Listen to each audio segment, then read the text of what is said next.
Audio Jungle। Bombay भिक्षा रोकथाम अधिनियम 1959, जिसे अंग्रेजी में the Bombay prevention of begging act भी कहते हैं, इसके तहत सभी राज्यों में भिक्षा विरोधी कानून लागू है।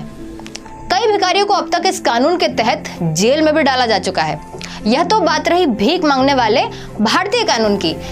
दरअसल 2 दिन पहले एक प्रतिष्ठित अखबार की खबर में दुनिया भर के कुछ ऐसे भिखारियों के बारे में बताया गया जिनकी आमदनी जानकर आप हैरान रह जाएंगे। जी हाँ, मुंबई में भीख मांगने वाले भरत जैन की आमदनी का अंदाजा आप बस इस बात से लगा सकते हैं कि आज उनके पास 70 लाख के 2 घर हैं। भीख मांगकर वो हर महीने 75,000 से ज्यादा कमा लेते हैं। एक ऐसी बात है पटना के भिखारी की, नाम है सर्वतीय देवी, जिनके पास भी करोड़ों की संपत्ति है। वो देश की महिला भिखारियों में टॉप पर हैं। वो हर साल करीब 35,000 रुपए से ऊपर की बीमा किश्त भरती हैं। वो पटना के अशोक सिनेमा घर के पीछे के एक अपार्टमेंट में रहती हैं। एक समय था जब ब्रिटेन में रहने वाले साइमन राइट के भीख मांगने पर ब्रिटेन सरकार ने बैन लगा दिया था। वहां इन्हें प्रोफेशनल भिखारी माना जाता था। ये 38 साल के हैं और ये हर दिन 8 घंटे भीख मांगने में गुजारते हैं। लंदन की सड़कों पर भीख मांगने वाले इस शख्स की पहचान इनके कपड़ों से होती है और ये अपना पालतू कुत्ता हमेशा अपने साथ रखते हैं। यह अंदाजा लगाया गया है कि साइमन भीख मांगकर हर साल लगभग 50,000 पाउंड कमा लेते हैं। अगर भारतीय करेंसी से इसको हिसाब लगाएं तो लगभग 44 लाख रुपए है। इतना ही नहीं, यह जनाब हर दिन भीख मांगने के बाद खुद के फ्लैट में जाते हैं जिसकी कीमत लगभग 2,64,00,000 है। अब अगर इतनी कमाई भीख मांगकर ही हो रही है तो फिर बाकी लोग पागल हैं जो मेहनत करके कमा रहे हैं। अगर सभी भीख मांगने लगे तो देगा कौन? इस मामले में बहुत गंभीरता से सोचने की जरूरत है।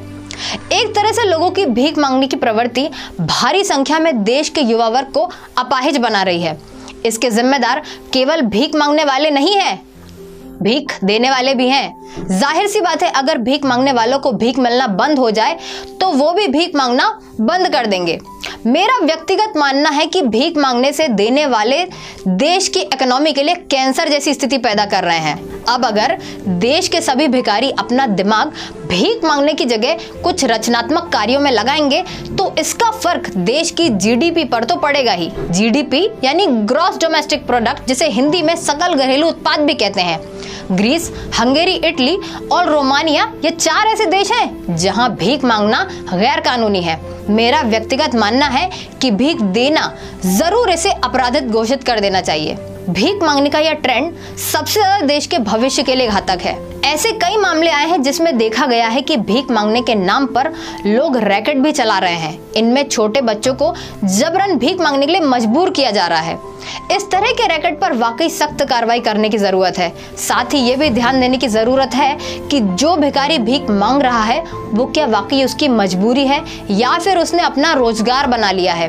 क्योंकि यह व्यवसाय के तौर पर किया जा रहा है, इसलिए भीख मांगते आजकल सबसे ज्यादा बच्चे ही नजर आते हैं। यह एक बड़ा मुद्दा है और अगर आपके भी इस मुद्दे से किसी भी तरह से जुड़े सुझाव हैं तो आप हमें कमेंट बॉक्स के जरिए दे सकते हैं और हमारे साथ इसी तरह की जानकारी के लिए बने रहिए।